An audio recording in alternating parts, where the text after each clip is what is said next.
Hello പ്രിയപ്പെട്ട സുഹൃത്തുക്കളെ, നമ്മൾ ഇന്നത്തെ ക്ലാസ്സിൽ ചർച്ച ചെയ്യാൻ പോകുന്നത് ഇന്ത്യൻ നദികളെക്കുറിച്ചാണ്. ഇന്ത്യയിലെ നദികളെ ഉത്ഭവത്തിൻ്റെ അടിസ്ഥാനത്തിൽ ഹിമാലയൻ നദികളെന്നും ഉപദ്വീപിയൻ നദികളെന്നും രണ്ടായി തരംതിരിച്ചിട്ടുണ്ട്. Okay, Himalayan rivers and peninsular rivers. Okay, ഹിമാലയത്തിൽ നിന്നും ഉത്ഭവിക്കുന്ന നദികളാണ് ഹിമാലയൻ നദികൾ. ഉദാഹരണമായിട്ട് സിന്ധു നദി, ഗംഗാ നദി, ബ്രഹ്മപുത്ര ഇതെല്ലാം അതിൽ പെടും. മൂന്ന് വശങ്ങളും വെള്ളത്താൽ ചുറ്റപ്പെട്ട പ്രദേശമാണ് ഉപദ്വീപ് എന്ന് പറഞ്ഞു കഴിഞ്ഞാൽ. ഉപദ്വീപിൽ നിന്ന് ഉത്ഭവിക്കുന്ന നദികളാണ് ഉപദ്വീപിയൻ നദികൾ. ഉദാഹരണം നർമ്മദ, തപ്തി, മഹാനദി, ഗോദാവരി, കാവേരി, കൃഷ്ണ. അതായത് ഇന്ത്യൻ നദികളെ ഉത്ഭവത്തിൻ്റെ അടിസ്ഥാനത്തിൽ ഹിമാലയൻ നദികളും അതുപോലെ തന്നെ ഉപദ്വീപിയൻ നദികളൊന്നും രണ്ടായി തരംതിരിച്ചിട്ടുണ്ട് എന്നാണ് പറഞ്ഞിട്ടുള്ളത്. ഹിമാലയത്തിൽ നിന്ന് ഉത്ഭവിക്കുന്ന നദികളെ പറയുന്ന പേരാണ് ഹിമാലയൻ നദികൾ. അതിൻ്റെ ഉദാഹരണങ്ങൾ നമ്മൾ പറഞ്ഞു, സിന്ധു, ഗംഗ, ബ്രഹ്മപുത്ര അല്ലേ. ഇനി ഉപദ്വീപിൽ നിന്ന് ഉത്ഭവിക്കുന്ന നദികളാണ് ഉപദ്വീപിയൻ നദികൾ. ഉദാഹരണം Narmada, Tapti, Mahanadi, Godavari, Kaveri, Krishna etcetera. Okay, Himalayan നദികൾ വേനൽക്കാലത്തും മഴക്കാലത്തും ജലസമൃദ്ധമാണ്. മഴയെ ആശ്രയിച്ച് ഒഴുകുന്നവയാണ് ഉപദ്വീപിയൻ നദികൾ. ഇന്ത്യയിലെ ഏറ്റവും നീളം കൂടിയ നദി ഗംഗ, 2525 കിലോമീറ്ററാണ് ഗംഗയുടെ നീളം. ഇന്ത്യയിലെ ഏറ്റവും വലിയ നദി ബ്രഹ്മപുത്രയാണ്. അതായത് ഏറ്റവും നീളം കൂടിയ നദി ഗംഗയാണ്, ഏറ്റവും വലിയ നദി ബ്രഹ്മപുത്രയാണ്. അതായത് ബ്രഹ്മപുത്ര എന്ന് പറഞ്ഞിട്ടുള്ള നദിയിലെ ഏറ്റവും കൂടുതൽ ജലം ഉൾക്കൊള്ളുന്നുണ്ട്. ലോകത്തിലെ ഏറ്റവും നീളം കൂടിയ നദി നൈൽ നദിയാണ്. ലോകത്തിലെ ഏറ്റവും വലിയ നദി ആമസോൺ നദിയാണ്. ഇന്ത്യൻ ഉപഭൂഖണ്ഡത്തിലെ ഏറ്റവും നീളം കൂടിയ നദി സിന്ധു, 3200 കിലോമീറ്റർ. ഇന്ത്യൻ ഉപഭൂഖണ്ഡത്തിലെ രാജ്യങ്ങൾ 7 ഇന്ത്യ, പാകിസ്ഥാൻ, മാലിദ്വീപ്, ശ്രീലങ്ക, നേപ്പാൾ, ഭൂട്ടാൻ, ബംഗ്ലാദേശ്. ഇന്ത്യൻ ഉപഭൂഖണ്ഡത്തിലെ ഏറ്റവും ചെറുതും ജനസംഖ്യ കുറഞ്ഞതുമായിട്ടുള്ള രാജ്യം അല്ലേ, മാലിദ്വീപാണ്. ഇന്ത്യൻ ഉപഭൂഖണ്ഡത്തിലെ ജനസംഖ്യ കൂടിയതും ഏറ്റവും വലുതുമായിട്ടുള്ള രാജ്യം ഇന്ത്യ തന്നെയാണ്. ഉപദ്വീപീയ ഇന്ത്യയിലെ ഏറ്റവും നീളം കൂടിയ നദി ഗോദാവരിയാണ്, 1465 കിലോമീറ്ററാണ്. ഇനി നമുക്ക് ഹിമാലയൻ നദികളെക്കുറിച്ചൊന്ന് നോക്കാം. ഹിമാലയൻ നദികളുടെ ഉത്ഭവസ്ഥാനം ഉത്തരപർവ്വത മേഖല അല്ലെങ്കിൽ ഹിമാലയത്തിൽ നിന്നാണ്. ഗംഗ, സിന്ധു, ബ്രഹ്മപുത്ര എന്നിവയും അവയുടെ പോഷക നദികളും ഉൾപ്പെട്ടതാണ് ഹിമാലയൻ നദികൾ എന്നറിയപ്പെടുന്നത്. ഹിമാലയൻ നദികളുടെ പ്രത്യേകതകൾ എന്തൊക്കെയാണെന്ന് നോക്കാം. അതിവിസ്തൃതമായിട്ടുള്ള വൃഷ്ടിപ്രദേശം, അപരദന തീവ്രത കൂടുതൽ, കിരികന്ധരങ്ങൾ സൃഷ്ടിക്കുകയും സമതലങ്ങളിൽ വളഞ്ഞു പുഴഞ്ഞ് ഒഴുകുകയും ചെയ്യുന്നു. ഉയർന്ന ജലസേചന ശേഷി, സമതല പ്രദേശങ്ങളിൽ ഉൾനാടൻ ജലഗതാഗതത്തിന് സാധ്യത. ഓക്കെ, അപ്പോൾ ഇത്രയുമാണ് നമ്മൾ എന്ത് ചെയ്തിട്ടുണ്ട്, ഹിമാലയൻ നദികളെക്കുറിച്ച് പറഞ്ഞിട്ടുള്ളത്. ഓക്കെ, ഇനി നമുക്ക് ഗംഗ എന്ന ഹിമാലയൻ നദിയെക്കുറിച്ച് നമുക്കൊന്ന് പഠിക്കാം. ഇന്ത്യയിലെ ഏറ്റവും നീളം കൂടിയ നദിയാണ് ഗംഗ, 2525 കിലോമീറ്റർ. ഇന്ത്യയുടെ ദേശീയ നദിയാണ് ഗംഗ. ഗംഗാ നദിയെ ഇന്ത്യയുടെ ദേശീയ നദിയായി പ്രഖ്യാപിച്ച വർഷം 2008 നവംബർ 4-നാണ്. ഇന്ത്യയുടെ പുണ്യനദി എന്ന് ഗംഗ അറിയപ്പെടുന്നു. വേദകാലത്തെ പുണ്യനദി ഏതാണ്? സരസ്വതിയാണ് അല്ലേ. ഇന്ത്യയുടെ പുണ്യനദി ഗംഗയാണ്, വേദകാലത്തെ പുണ്യനദി സരസ്വതിയാണ്. ഋഗ്വേദത്തിൽ ഏറ്റവും കൂടുതൽ പരാമർശമുള്ള ഇന്ത്യൻ നദി സിന്ധുവാണ്. ഋഗ്വേദത്തിൽ ഏറ്റവും കൂടുതൽ പരാമർശമുള്ള പഞ്ചനദി സത്ലജാണ്. ഇന്ത്യയിൽ ഏറ്റവും കൂടുതൽ പോഷക നദികളുള്ള നദിയാണ് ഗംഗ. വേദകാല സംസ്കാരം നിലനിന്നിരുന്ന നദീതീരമാണ് ഗംഗാ നദീതീരം. വിഷ്ണുപാതി, കീർത്തിനാശിനി, ദേവനദി, ജാഹ്വി, ഹൈമവതി എന്നീ പേരുകളിൽ അറിയപ്പെടുന്ന നദിയാണ് ഗംഗ. ശോകനാശിനി എന്നറിയപ്പെടുന്ന കേരളത്തിലെ നദിയാണ് ഭാരതപ്പുഴ അല്ലെങ്കിൽ ചിറ്റൂർ പുഴ അല്ലേ. ശോകനാശിനി എന്നറിയപ്പെടുന്ന കേരളത്തിലെ നദിയാണ് ഭാരതപ്പുഴ അല്ലെങ്കിൽ ചിറ്റൂർ പുഴ. വിശേഷിപ്പിച്ചത് തുഞ്ചത്ത് എഴുത്തച്ഛനാണ്. ഏറ്റവും മലിനീകരിക്കപ്പെട്ടിട്ടുള്ള ഹിമാലയ നദിയാണ് നമ്മളെ ഗംഗ. ഇന്ത്യയിൽ ആദ്യമായി വ്യക്തിത്വ പദവി ലഭിച്ച നദി അത് ഗംഗയാണ്. ഗംഗ, യമുന എന്നീ നദികൾക്ക് നിയമപരമായി വ്യക്തിത്വം കണക്കാക്കണമെന്ന് വിധി പുറപ്പെടുവിച്ച കോടതി ഉത്തരാഖണ്ഡ് ഹൈക്കോടതി ഉത്തരവ് സുപ്രീം കോടതി സ്റ്റേ ചെയ്തു. വ്യക്തിത്വ പദവി ലഭിച്ച ലോകത്തിലെ ആദ്യത്തെ നദിയാണ് ന്യൂസിലാൻഡിലെ വാങ്ന്യൂ. ഓക്കെ, ഇന്ത്യയിൽ വ്യക്തിത്വ പദവി ലഭിച്ച 3ാമത്തെ നദിയാണ് നർമ്മദ. മധ്യപ്രദേശ് സർക്കാരാണ് ഇത് പ്രഖ്യാപിച്ചിട്ടുള്ളത്. ഗംഗാ നദി ഒഴുകുന്ന പ്രധാന സംസ്ഥാനങ്ങൾ ഉത്തരാഖണ്ഡ്, ഉത്തർപ്രദേശ്, ബീഹാർ, ജാർഖണ്ഡ്, പശ്ചിമ ബംഗാൾ. ഗംഗ ഏറ്റവും കൂടുതൽ ഒഴുകുന്ന ഇന്ത്യൻ സംസ്ഥാനം ഉത്തർപ്രദേശിലൂടെയാണ്. 1450 കിലോമീറ്റർ ഒഴുകുന്നു. ഗംഗാനദി ഒഴുകുന്ന രാജ്യങ്ങൾ ഇന്ത്യ, ബംഗ്ലാദേശ്. ഗംഗാനദിയുടെ ഉത്ഭവസ്ഥാനം ഉത്തരാഖണ്ഡിലെ ഉത്തരകാശി ജില്ലയിലെ ഗംഗോത്രി ഹിമാനിയിലെ ഗായ്മുഖ് ഗുഹയിൽ നിന്നാണ്. ഉത്ഭവസ്ഥാനത്ത് ഗംഗാനദി അറിയപ്പെടുന്ന പേര് ഭാഗീരഥി. ദക്ഷിണ ഭാഗീരഥി എന്നറിയപ്പെടുന്ന കേരളത്തിലെ നദി പമ്പയാണ്. ഗംഗയുടെ ഉൽപ്പത്തി പ്രവാഹങ്ങൾ എന്ന് വിശേഷിപ്പിക്കുന്ന 5 നദികൾ ഭാഗീരഥി, അളകനന്ദ, മന്ദാകിനി, ധൗളിഗംഗ, പിണ്ടാർ. അളകനന്ദ ഉത്ഭവിക്കുന്നത് സന്തോപാന്ത് ഹിമാനി അല്ലെങ്കിൽ അളകാപുരി ഗ്ലേസിയർ ഉത്തരാഖണ്ഡിൽ നിന്നാണ്. അളകനന്ദ നദിയിൽ ആദ്യം ചേരുന്ന നദി മന്ദാകിനി. ബദരീനാഥ് സ്ഥിതി ചെയ്യുന്ന തീരം അളകനന്ദ. കേദാർനാഥ് സ്ഥിതി ചെയ്യുന്ന നദീതീരം മന്ദാകിനി. നദികൾ അളകനന്ദയും മന്ദാകിനിയും സംഗമ സ്ഥാനങ്ങൾ അറിയപ്പെടുന്ന പേര് രുദ്രപ്രയാഗ്. അതായത് അളകനന്ദയും മന്ദാകിനിയും സംഗമിക്കുന്ന ആ സ്ഥാനത്തിന് പറയുന്ന പേര് രുദ്രപ്രയാഗ്. അടുത്തത് അളകനന്ദയും നന്ദാകിനിയും അല്ലേ, ആ സംഗമസ്ഥാനത്തിൻ്റെ പേര് നന്ദപ്രയാഗ്. അടുത്തത് അളകനന്ദയും ധൗളിഗംഗയും വിഷ്ണുപ്രയാഗ്. അളകനന്ദയും പിണ്ടാറും കർണപ്രയാഗ്. ഭാഗീരഥിയും അളകനന്ദയും ദേവപ്രയാഗ്. ഗംഗ, യമുന, സരസ്വതി അല്ലേ ത്രിവേണി സംഗമം എന്നറിയപ്പെടുന്നു പ്രയാഗ്രാജ്, അതായത് ഉത്തർപ്രദേശിലെ അലഹാബാദിൽ വെച്ചിട്ട്. ഓക്കെ, പഞ്ചപ്രയാഗ് എന്നറിയപ്പെടുന്നത് രുദ്രപ്രയാഗ്, നന്ദപ്രയാഗ്, വിഷ്ണുപ്രയാഗ്, കർണപ്രയാഗ്, ദേവപ്രയാഗ്. ഇവരെ കൂടിയിട്ടാണ് പഞ്ചപ്രയാഗ് എന്നറിയപ്പെടുന്നത്. ഭാഗീരഥിയും അളകനന്ദയും സംഗമിച്ച ശേഷം ഗംഗ എന്ന പേരിൽ ഒഴുകി തുടങ്ങുന്ന സ്ഥലം ദേവപ്രയാഗ്. നമുക്കിവിടെ ഒരു ചിത്രം കാണാം അല്ലേ, നമ്മുടെ ഗംഗാനദി ഒഴുകുന്ന സംസ്ഥാനങ്ങളൊക്കെ നമുക്കിവിടെ കാണാൻ പറ്റുന്നുണ്ട്. ഒഴുകി എങ്ങോട്ടെത്തുന്നുണ്ട്? ബംഗ്ലാദേശിലോട്ട് എത്തുന്നുണ്ട്. ഓക്കെ, നമുക്ക് നോക്കാം ഗംഗാനദി ഒഴുകുന്ന രാജ്യങ്ങൾ ഇന്ത്യ, ബംഗ്ലാദേശ്. ഗംഗാനദി ഒഴുകുന്ന പ്രധാന സംസ്ഥാനങ്ങൾ ഉത്തരാഖണ്ഡ്, ഉത്തർപ്രദേശ്, ബീഹാർ, ജാർഖണ്ഡ്, പശ്ചിമ ബംഗാൾ. ഗംഗാനദി ഉത്തരേന്ത്യൻ സമതല പ്രദേശങ്ങളിലേക്ക് പ്രവേശിക്കുന്ന സ്ഥലം ഹരിദ്വാർ. ഈ ഹരിദ്വാർ എവിടെയാണ്? ഉത്തരാഖണ്ഡിലാണ്. ഗംഗ ഏറ്റവും കൂടുതൽ ദൂരം ഒഴുകുന്ന ഇന്ത്യൻ സംസ്ഥാനം ഉത്തർപ്രദേശ്. 1450 കിലോമീറ്ററാണ് ഒഴുകുന്നത്. ഗംഗ ഏറ്റവും കുറവ് ദൂരം ഒഴുകുന്ന ഇന്ത്യൻ സംസ്ഥാനം ജാർഖണ്ഡാണ്. ഗംഗയുടെ പ്രധാന പോഷക നദികൾ യമുന, കോസി, ദാമോദർ, സോൺ, ഗാഗ്ര, ഗോമതി, ഗത്തക്. ഗംഗയുടെ ഏറ്റവും വലിയ പോഷക നദി യമുന. 1376 കിലോമീറ്ററാണ് യമുനയുടെ നീളമെന്ന് പറഞ്ഞു കഴിഞ്ഞാൽ. യമുനയുടെ ഉത്ഭവസ്ഥാനം ബന്ദേർപഞ്ച് മലനിരകളിലെ യമുനോത്രി ഹിമാനിയിൽ നിന്ന്, അതായത് ഉത്തരാഖണ്ഡിൽ നിന്നാണ്. പുരാണങ്ങളിൽ കാളിന്തി എന്നറിയപ്പെട്ടിരുന്ന നദിയാണ് യമുന നദി. ഏറ്റവും പടിഞ്ഞാറു ഭാഗത്തെ ഗംഗയുടെ പോഷക നദിയാണ് യമുന. ഗംഗയും യമുനയും കൂടിച്ചേരുന്ന സ്ഥലം അലഹാബാദ് അല്ലെങ്കിൽ പ്രയാഗ്രാജ് ഉത്തർപ്രദേശിലാണ്. ഗംഗ, യമുന, സരസ്വതി നദികളുടെ സംഗമസ്ഥാനം അറിയപ്പെടുന്നത് ത്രിവേണി സംഗമം. അതായത് ഗംഗ, യമുന, സരസ്വതി നദികളുടെ സംഗമസ്ഥാനം അറിയപ്പെടുന്നത് ത്രിവേണി സംഗമം എന്നാണ് കേട്ടോ. ത്രിവേണി സംഗമം സ്ഥിതി ചെയ്യുന്നത് അലഹാബാദ്, പ്രയാഗ് അല്ലെങ്കിൽ പ്രയാഗ്രാജ് ഉത്തർപ്രദേശിലാണ് കേട്ടോ. ഫറോക്ക ബാരേജിന് ശേഷം രൂപപ്പെടുന്ന ഗംഗയുടെ കഴിവഴികൾ ഹൂഗ്ലി, പത്മ. പത്മ എന്നത് ഗംഗയുടെ ബംഗ്ലാദേശിലെ പേരാണ്. അതായത് ഇന്ത്യയിൽ ഒഴുകുന്നു നദിയുടെ പേര് ഗംഗ എന്നാണ്. ഈ ഗംഗ ഒഴുകി ബംഗ്ലാദേശിലെത്തുമ്പോൾ പേര് മാറുന്നുണ്ട്. പത്മ എന്ന പേരിലാണ് അറിയപ്പെടുന്നത്. ഒരു വലിയ നദിയിലേക്ക് ജലം എത്തിക്കുന്ന ചെറിയ നദികളാണ് പോഷക നദികൾ. ഒരു വലിയ നദിയിൽ നിന്നും ജലം വഹിച്ചു കൊണ്ടുപോകുന്ന ചെറിയ നദികളാണ് കഴിവഴികൾ. അതായത് വലിയ നദിയിലോട്ട് ജലം എത്തിക്കുന്ന നദികൾ പോഷക നദികളൊന്നും, അതുപോലെ തന്നെ വലിയ നദിയിൽ നിന്ന് എന്ത് ചെയ്യുക, ജലം വഹിച്ചു കൊണ്ടുപോകുന്ന നദികളെ കഴിവഴികളും എന്ന് അറിയപ്പെടുന്നു. ഫറോക്ക ബാരേജ് അല്ലേ സ്ഥിതി ചെയ്യുന്ന സംസ്ഥാനം പശ്ചിമ ബംഗാൾ. ഗംഗാ നദിയിലെ ജലം ഭഗീരഥി, ഹൂഗ്ലി നദിയിലേക്ക് മാറ്റി ഒഴുക്കി വിടാനാണ് ഫറോക്ക ബാരേജ് നിർമ്മിച്ചത്. 1853 ആർതർ കോട്ടനാണ് ഈ ആശയം ആദ്യമായി അവതരിപ്പിച്ചത്. ഗംഗാ നദിയുടെ ഏറ്റവും നീളം കൂടിയ കഴിവഴി ഹൂഗ്ലിയാണ്. തെക്കോട്ട് ഒഴുകുന്ന ഗംഗയുടെ കഴിവഴി ഹൂഗ്ലി നദിയാണ്. കൊൽക്കത്ത സ്ഥിതി ചെയ്യുന്ന നദീതീരം ഹൂഗ്ലിയാണ്. ബംഗ്ലാദേശിലോട്ട് ഒഴുകുന്ന ഗംഗയുടെ ഒരു കഴിവഴി പത്മയാണ്. ഗംഗാനദിക്ക് കുറുകെ പശ്ചിമ ബംഗാളിൽ നിർമ്മിച്ചിരിക്കുന്ന പാലം ഫറാക്ക ബാരേജ്. ഗംഗ ബംഗ്ലാദേശിലോട്ട് കടക്കുന്ന സ്ഥലം ഫറാക്ക. ഗംഗ ബ്രഹ്മപുത്ര നദിയുമായി ഒത്തുചേരുന്ന ബംഗ്ലാദേശിലുള്ള പ്രദേശം ചാന്ദ്പൂർ.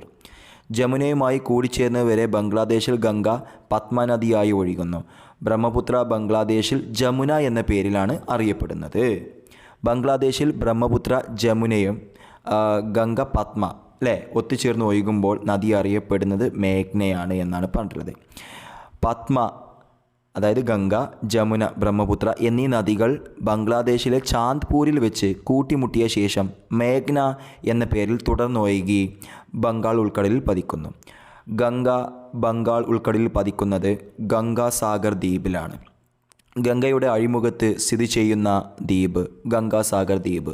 ഗംഗയുടെ 2 കഴിവഴികൾ പതിക്കുന്ന സമുദ്രം, അതായത് ഗംഗയുടെ 2 കഴിവഴികളും പതിക്കുന്ന സമുദ്രം ബംഗാൾ ഉൾക്കടലാണ്. ഇനി ഗംഗാജല കരാറിനെ കുറിച്ച് നോക്കാം. ഒപ്പുവെച്ച ദിവസം 1996 ഡിസംബർ 12. ഒപ്പുവെച്ച സ്ഥലം ന്യൂഡൽഹിയിൽ വെച്ചിട്ടാണ്. ഗംഗാജല സന്ധിയിൽ ഒപ്പുവെച്ചിട്ടുള്ള രാജ്യങ്ങൾ ഇന്ത്യയും ബംഗ്ലാദേശുമാണ്. ഇന്ത്യക്ക് വേണ്ടി ഒപ്പുവെച്ചത് എച്ച് ഡി ദേവഗൗഡ. ബംഗ്ലാദേശിന് വേണ്ടിയിട്ട് ഒപ്പുവെച്ചത് ഷെയ്ഖ് ഹസീന. ഇനി ഗംഗ ആക്ഷൻ പ്ലാൻ എന്താണെന്ന് നമുക്ക് നോക്കാം. ഗംഗാ നദിയുടെ സംരക്ഷണത്തിനായുള്ള ഗംഗ ആക്ഷൻ പ്ലാൻ നടപ്പിലാക്കിയ വർഷം 1986 ജനുവരി 14. ഗംഗ ആക്ഷൻ പ്ലാൻ ഉദ്ഘാടനം ചെയ്തത് രാജീവ് ഗാന്ധി, അതായത് വാരണാസി എന്ന പ്രദേശത്ത്, ഉത്തർപ്രദേശ് എന്ന് പറഞ്ഞിട്ടുള്ള സംസ്ഥാനത്ത് വെച്ചിട്ട്. വാരണാസി എന്ന നോവൽ എഴുതിയിട്ടുള്ളത് MT വാസുദേവൻ നായരാണ്. മലയാളത്തിലുള്ളൊരു നോവലാണ്. ഗംഗാ നദിയെ സംരക്ഷിക്കുന്നതിനായി ഇന്ത്യ ഗവൺമെൻറ് ആവിഷ്കരിച്ച പദ്ധതി നമാമി ഗംഗ. നമാമി ഗംഗ പദ്ധതി നടപ്പിലാക്കിയ പ്രധാനമന്ത്രി നരേന്ദ്ര മോദി. ഗംഗാ നദിയും പരിസരവും വൃത്തിയായി സൂക്ഷിക്കുന്നതിനായി കേന്ദ്ര സർക്കാർ ആവിഷ്കരിച്ച പദ്ധതികൾ: ഗംഗാഗ്രാം, news Jal project, Gangotri, Swachh iconic place. Ganga ഡോൾഫിനെ കുറിച്ച് നോക്കാം. ഗംഗയിൽ കാണപ്പെടുന്ന വംശനാശ ഭീഷണി നേരിടുന്ന ഒരു ജീവിവർഗമാണിത്. ഇന്ത്യയുടെ ദേശീയ ജലജീവിയാണ്. ഗംഗാ ഡോൾഫിനുകളെ സംരക്ഷിക്കുന്നതിനായി രൂപീകരിച്ച വന്യജീവി സങ്കേതം Vikramashila Gangetic dolphin sanctuary. Vikramashila dolphin ഉദ്യാനം സ്ഥിതി ചെയ്യുന്നത് ബീഹാറിലാണ്. ഇന്ത്യയുടെ ദേശീയ ജലജീവിയായി പ്രഖ്യാപിച്ചത്, നമ്മുടെ ഗംഗാ ഡോൾഫിനെ പ്രഖ്യാപിച്ചത് 2009 ഒക്ടോബർ 5-നാണ്. ദേശീയ ഡോൾഫിൻ ദിനം ഒക്ടോബർ 5-നാണ്. ഐക്യരാഷ്ട്ര സംഘടന ഡോൾഫിൻ വർഷമായി ആചരിച്ച വർഷം 2007. ഗംഗാ ഡോൾഫിൻ്റെ ശാസ്ത്രീയ നാമം പ്ലാറ്റാനിസ്റ്റ ഗഞ്ചറ്റിക്ക അല്ലേ, അതായത് പ്ലാറ്റാനിസ്റ്റ ഗഞ്ചറ്റിക്കയാണ് ഇതിൻ്റെ ശാസ്ത്രീയ നാമമായിട്ട് എന്ത് ചെയ്യുന്നത് വരുന്നത്. ഓക്കെ, അടുത്ത് നോക്കാം. ഗംഗാ നദീ തീരത്ത് സ്ഥിതി ചെയ്യുന്ന പ്രധാന പട്ടണങ്ങൾ ഹരിദ്വാർ ഉത്തരാഖണ്ഡിലാണ്, ഋഷികേശ് ഉത്തരാഖണ്ഡിലാണ്, ദേവപ്രയാഗ് ഉത്തരാഖണ്ഡിലാണ്, കാൺപൂർ ഉത്തർപ്രദേശിലാണ്, ഫറൂഖാബാദ് ഉത്തർപ്രദേശിലാണ്, വാരണാസി ഉത്തർപ്രദേശിലാണ്, അലഹാബാദ് ഉത്തർപ്രദേശിലാണ്, മീററ്റ് അലിഗഡ് ഉത്തർപ്രദേശിലാണ്, മിർസാപൂർ കനൗജ് ഉത്തർപ്രദേശിലാണ്, പാറ്റ്ന ബീഹാറിലാണ്, ഹാജിപൂർ ബീഹാറിലാണ്, ഫറാക്ക ബംഗാളിലാണ്. ഗംഗാ നദീ തീരത്തുള്ള ഏറ്റവും വലിയ പട്ടണം കാൺപൂർ. ഇനി അടുത്തത് ഗംഗയുടെ പ്രധാന പോഷക നദികളും നോക്കാം. ഇന്ത്യയിൽ ഏറ്റവും കൂടുതൽ പോഷക നദികളുള്ള നദിയാണ് ഗംഗ. ഗംഗയുടെ പ്രധാന പോഷക നദികൾ യമുന, കോസി, ദാമോദർ, സോൺ, ഗാഗ്ര, ഗോമതി, ഗണ്ഡക്, രാംഗംഗ, മഹാനന്ദ. ഗംഗയുടെ വലതുകരയിലുള്ള പ്രധാന പോഷക നദികളാണ് സോൺ, യമുന, ദാമോദർ. ഗംഗയുടെ ഇടതുകരയിലുള്ള പോഷക നദികളാണ് രാംഗംഗ, ഗോമതി, ഗാഗ്, ഗണ്ഡകി, കോസി, മഹാനന്ദ. ഓക്കെ, ആദ്യം യമുനയെക്കുറിച്ച് നോക്കാം. ഗംഗയുടെ ഏറ്റവും നീളം കൂടിയ പോഷക നദിയാണ്. യമുന നദിയുടെ ഉത്ഭവസ്ഥാനം ഉത്തരാഖണ്ഡിലെ യമുനോത്രി ഹിമാനിയിൽ നിന്നാണ്. യമുന നദിയുടെ നീളം 1376 കിലോമീറ്ററാണ്. പുരാതന കാലത്ത് കാളിന്തി എന്നറിയപ്പെട്ടിരുന്ന നദിയാണ് യമുന നദി. യമുന നദിയിലെ പ്രധാന ഡാം ലക്വാർ ഡാം ഉത്തരാഖണ്ഡിലാണ് സ്ഥിതി ചെയ്യുന്നത്. കടലിൽ നേരിട്ട് പതിക്കാത്ത നദികളിൽ വെച്ച് ഏറ്റവും വലിയ നദിയാണ് യമുന നദി. ഏറ്റവും പടിഞ്ഞാറ് ഭാഗത്തെ ഗംഗയുടെ പോഷക നദിയാണ് യമുന നദി. യമുന നദീ തീരത്തെ പ്രധാന പട്ടണങ്ങൾ ആഗ്ര, ഡൽഹി, മധുര, ഇട്ടാവ. ഏതൊക്കെയാണ്? ആഗ്ര, ഡൽഹി, മധുര, ഇട്ടാവയാണ്. മഹാത്മാഗാന്ധിയുടെ സമാധി സ്ഥലമായ രാജ്ഘട്ട്, താജ്മഹൽ എന്നിവ സ്ഥിതി ചെയ്യുന്ന നദീതീരമാണ് യമുന നദീതീരം. ഹിന്ദു പുരാണത്തിൽ യമുന സൂര്യഭഗവാന്റെ പുത്രിയായും യമദേവൻ്റെ സഹോദരിയായും പറയപ്പെടുന്നു. യമുന നദിയുടെ പോഷക നദികൾ ചമ്പൽ, ബേത്വ, കെൻ, ഋഷിഗംഗ, സിന്ധ്, ടോൺസ്. ഉപദ്വീപീയ പീഠഭൂമിയിൽ നിന്ന് ഉത്ഭവിക്കുന്നതും യമുനയുടെ വലതുകരയിൽ ചേരുന്നതുമായിട്ടുള്ള നദികൾ സിന്ധ്, ബേത്വ, കെൻ, ചമ്പൽ. യമുനയുടെ ഇടത് കരയുമായി ചേരുന്ന പോഷക നദികൾ ഹിന്ദൻ, റിൻഡ്, സെൻഗാർ, വരുണ. യമുനയുടെ ഏറ്റവും വലിയ പോഷക നദി ടോൺസ് ആണ്. ടോൺസ് നദിയുടെ പ്രാചീന നാമം തമസ്യ നദി എന്നാണ്. ലോകത്തിലെ ഏറ്റവും കൂടുതൽ മലിനീകരിക്കപ്പെടുന്ന 10 നദികളിൽ ഉൾപ്പെട്ട നദി ഏതാണ്? യമുന. ഇന്ത്യയിൽ വ്യക്തിത്വ പദവി ലഭിച്ച രണ്ടാമത്തെ നദിയാണ് യമുന. ഗംഗ, യമുന എന്ന നദികൾക്ക് നിയമപരമായി വ്യക്തിത്വം കണക്കാക്കണമെന്ന് വിധി പുറപ്പെടുവിച്ച കോടതി ഉത്തരാഖണ്ഡ് ഹൈക്കോടതി. ഉത്തരവ് സുപ്രീം കോടതി സ്റ്റേ ചെയ്തിട്ടുണ്ടായിരുന്നു. അടുത്ത പോഷക നദി കോസിയാണ്. ഋഗ്വേദത്തിൽ കൗശിക എന്ന് പരാമർശിക്കുന്ന നദിയാണ് കോസി നദി. ഇന്ത്യയിലെ ഏറ്റവും അപകടകാരിയായിട്ടുള്ള നദിയാണ്. ഇന്ത്യയുടെ ദുഃഖം, ബീഹാറിൻ്റെ ദുഃഖം എന്നിങ്ങനെ ഈ നദി അറിയപ്പെടുന്നുണ്ട്. കോസിയുടെ പ്രധാന അരുവിയായിട്ടുള്ള അരുൺ ടിബറ്റിൽ മൗണ്ട് എവറസ്റ്റിൻ്റെ വടക്ക് ഭാഗത്തു നിന്നാണ് ഉത്ഭവിക്കുന്നത്. ഇന്ത്യയുടെയും നേപ്പാളിൻ്റെയും സംയുക്ത വിവിധോദ്ദേശ പദ്ധതി ഏതൊക്കെയാണ്? കോസി പദ്ധതി, ഗാണ്ഡക് പദ്ധതി എന്ന പേരിൽ അറിയപ്പെടുന്നു. 7 നദികൾ ഉൾക്കൊള്ളുന്ന നദി അറിയപ്പെടുന്ന പേര് സപ്തകോശികൾ എന്നാണ്. താമകോശി, അരുൺ കോശി, ദുധ് കോശി, താമൂർ കോശി, ബോട്ടോ കോശി, സുൻ കോശി, ഇന്ദ്രാവതി. അല്ലേ, ഇവയൊക്കെ അറിയപ്പെടുന്നതാണ്. അല്ലേ, ഈ ഇതെല്ലാം അറിയപ്പെടുന്ന 7 നദികൾ ഉൾക്കൊള്ളുന്ന കോസി നദി അറിയപ്പെടുന്ന പേരെന്താണ്? സപ്തകോശികൾ എന്നാണ്. ഏതൊക്കെയാണ് ഇത് സപ്തകോശികൾ ഏതൊക്കെയാണ്? അതിൻ്റെ പേരാണ് ഇവിടെ പറഞ്ഞിട്ടുള്ളത്. താമകോശി, അരുൺ കോശി, ദുധ് കോശി, താമൂർ കോശി, ബോട്ടോ കോശി, അല്ലേ, സുൻ കോശി, ഇന്ദ്രാവതി. പാറ്റ്നക്കടുത്ത് വെച്ച് ഗംഗയിൽ പതിക്കുന്ന നദിയാണ് കോസി നദി. ഇന്ത്യ നേപ്പാൾ അതിർത്തിയിലൂടെ ഒഴുകുന്ന നദിയാണ് മഹാകാളി നദി. അടുത്തത് ദാമോദർ. ദാമോദർ നദി ചേരുന്നത് ഹൂഗ്ലിയിലാണ്. ഛോട്ടാ നാഗ്പൂർ പീഠഭൂമിയിലൂടെ ഒഴുകുന്ന പ്രധാന നദിയാണിത്. ജൈവ മരുഭൂമി എന്നറിയപ്പെടുന്ന നദി. ബംഗാളിൻ്റെ ദുഃഖം എന്നറിയപ്പെടുന്ന നദിയാണ് ദാമോദർ. ദുഃഖങ്ങളുടെ നദി എന്നറിയപ്പെടുന്നു. ദാമോദർ വാലി വിവിധോദ്ദേശ പദ്ധതി സ്ഥിതി ചെയ്യുന്ന നദിയാണ്. ദാമോദർ നദിയുടെ പ്രധാന പോഷക നദി ബരാക്കാറാണ്. ദാമോദറിൻ്റെയും മറ്റ് പ്രധാന പോഷക നദികൾ നമുക്ക് നോക്കാം. ദാമോദർ നദിയുടെ മറ്റ് പ്രധാന പോഷക നദികൾ കൊണാർ, ബൊക്കാറോ, ഗാരി, ബീര. അടുത്തത് സോണാണ്. സോൺ നദി ഉത്ഭവിക്കുന്നത് അമർകണ്ടക്, അല്ലേ, മധ്യപ്രദേശിൽ നിന്നാണ്. ഉപദ്വീപീയ പീഠഭൂമിയിൽ നിന്ന് ഉത്ഭവിക്കുന്ന ഗംഗയുടെ പ്രധാന പോഷക നദിയാണ് സോണ്. ബൻസാഗർ ഡാം സ്ഥിതി ചെയ്യുന്ന നദിയാണ്, മധ്യപ്രദേശിലാണ് ഇതുള്ളത്. സോൺ നദീതീരത്ത് സ്ഥിതി ചെയ്തിരുന്നു എന്ന് വിശ്വസിക്കപ്പെടുന്ന പട്ടണം പാടലിപുത്ര. ജവഹർ സേതു പാലം സ്ഥിതി ചെയ്യുന്ന നദി സോൺ, ബീഹാറിലാണ്. സോൺ നദിയുടെ പ്രധാന പോഷക നദി റിഹന്ത്. റിഹാന്തിൽ പണി കഴിപ്പിച്ചിരിക്കുന്ന അണക്കെട്ടിൻ്റെ പേര് ഗോവിന്ദ് വല്ലഭ് പന്ത് സാഗർ ഡാം. അടുത്തത് ഗോമതി നദി. ഗോമതി നദിയുടെ ഉത്ഭവസ്ഥാനം ഉത്തർപ്രദേശിലെ പിലിഭിത്തിലാണ്. ഗോയൽ എന്നറിയപ്പെടുന്ന നദിയാണിത്. ഉത്തർപ്രദേശിൻ്റെ തലസ്ഥാനമായ ലക്നൗ സ്ഥിതി ചെയ്യുന്ന നദീതീരം കൂടിയാണിത്. അടുത്തത് ഗന്ദക് അല്ലെങ്കിൽ ഗന്ദകി. തെക്കൻ നേപ്പാളിൽ നാരായണി എന്നറിയപ്പെടുന്ന നദിയാണ്. നേപ്പാൾ ഹിമാലയത്തിലെ ധൗലഗിരിക്കും എവറസ്റ്റിനും ഇടയിൽ നിന്ന് തൃശൂൽ ഗംഗ, കാളി ഗന്ദകി എന്നീ 2 അരുവികൾ ചേർന്ന് ഉത്ഭവിക്കുന്ന നദിയാണ്. അതായത് നേപ്പാൾ ഹിമാലയത്തിലെ ധൗലഗിരിക്കും എവറസ്റ്റിനും ഇടയിൽ നിന്ന്, അതായത് തൃശൂൽ ഗംഗ, കാളി ഗന്ദകി എന്നീ 2 അരുവികൾ കൂടിച്ചേർന്ന് ഉത്ഭവിക്കുന്ന നദിയാണ് ഗന്ദക് അല്ലെങ്കിൽ ഗന്ദകി. ബീഹാറിലെ വാത്മീകി നാഷണൽ പാർക്കിലൂടെ ഒഴുകുന്ന നദിയാണിത്. ഗന്ദകി നദി ഗംഗയുമായി ചേരുന്നത് സോൺപൂർ, അതായത് പാറ്റ്നയിൽ വെച്ചിട്ട്. അടുത്തത് ഗാഗ്ര അല്ലെങ്കിൽ ഗാഗ്ര, അല്ലേ. ഗംഗാ നദിയിലേക്ക് ഏറ്റവും കൂടുതൽ ജലം എത്തിക്കുന്ന നദിയാണിത്. രാമായണത്തിൽ സരയു എന്ന് പരാമർശിക്കുന്ന നദിയാണ്. അയോധ്യയിൽ ഗാഗ്ര എന്നറിയപ്പെടുന്നത് സരയുവാണ്. നേപ്പാളിൽ ഗാഗ്ര എന്നറിയപ്പെടുന്നത് കർണാലിയാണ്. അയോധ്യ സ്ഥിതി ചെയ്ത നദീതീരമാണ് ഗാഗ്ര. രാംഗംഗ. ജിം കോർബറ്റ് ദേശീയോദ്യാനത്തിലൂടെ ഒഴുകുന്ന ഗംഗയുടെ പോഷക നദിയാണ് രാംഗംഗ. ഉത്തർപ്രദേശിലെ മൊറാദാബാദ് നഗരം സ്ഥിതി ചെയ്യുന്ന നദീതീരം കൂടിയാണ് രാംഗംഗ. രാംഗംഗയുടെ ഉത്ഭവം ഗർവാൾ ജില്ലയിലെ ദുധദോളി മലനിരകളിൽ നിന്നാണ്. ആകെ നീളം 596 കിലോമീറ്ററാണ്. രാംഗംഗ ഗംഗയുമായി ചേരുന്നത് കനൗജിൽ വെച്ചിട്ടാണ്. പ്രധാന പോഷക നദികൾ ഗോ, ഗഗൻ, ആറിൽ, ദിയോഹ. അടുത്തത് മഹാനന്ദ. ബംഗാളിലെ ഡാർജിലിംഗ് സ്ഥിതി ചെയ്യുന്ന നദീതീരം. മഹാനന്ദയുടെ ഉത്ഭവം ഡാർജിലിംഗ് കുന്നുകളിൽ നിന്ന് ഇടതുകരയിലൂടെ പശ്ചിമ ബംഗാളിൽ വെച്ച് ഗംഗയിൽ ചേരുന്ന ഒടുവിലത്തെ പോഷക നദിയാണ് മഹാനന്ദ. ഇന്ത്യയുടെ ദുഃഖമെന്നറിയപ്പെടുന്നത് കോസിയാണ്. ബീഹാറിൻ്റെ ദുഃഖം കോസി. ബംഗാളിൻ്റെ ദുഃഖം ദാമോദർ നദിയാണ്. ദുഃഖങ്ങളുടെ നദി ദാമോദർ നദിയാണ്. ആസാമിൻ്റെ ദുഃഖം ബ്രഹ്മപുത്ര നദിയാണ്. ഒഡീഷയുടെ ദുഃഖം മഹാനദിയാണ്. ഓക്കെ, അപ്പോൾ നമ്മുടെ ക്ലാസ് ഇവിടെ അവസാനിക്കുന്നു. പുതിയ ഒരു ടോപ്പിക്കുമായിട്ട് അടുത്ത ക്ലാസ്സിൽ കാണാം. Thank you.